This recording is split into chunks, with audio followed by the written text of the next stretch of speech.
છોટાઉદેપુરમાં રામનવમી પર્વને લઈને ધાર્મિક માહોલ છવાયો છે। તારીખ 26 અને 27 માર્ચે વિવિધ કાર્યક્રમોનું આયોજન કરવામાં આવ્યું છે।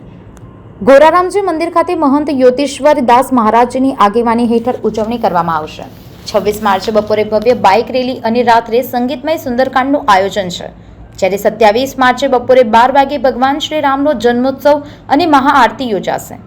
સાંજે 4:30 વાગે ગોરામજી મંદિરથી ભગવાન શ્રી રામની ભવ્ય શોભાયાત્રા નગરના મુખ્ય માર્ગ પરથી પસાર થશે। રાત્રે ભંડારો, મહાપ્રસાદ અને ભજન સંધ્યાનું પણ આયોજન છે। સમગ્ર શહેરમાં તડામાર તૈયારી ચાલી રહી છે અને ભક્તોમાં ભારે उत्साह જોવા મળી રહ્યો છે। अपना छोटाउदेपुर गोरेरामजी मंदिर में रामनवमी निमित्ते काले गुरुवारे बाइक रेली અને રાત્રે સુંદરકાંડ, પરમ દિવસે શુક્રવારે સાંજે શોભાયાત્રા, સાંજે ભજન અને ભોજન બેઉને રામનવમી નિમિત્તે કરવામાં આવ્યું છે। એમાં બધા નગરવાસીઓને નમ્ર વિનંતી છે, સમય કાઢીને પધારો। જય સિયારામ।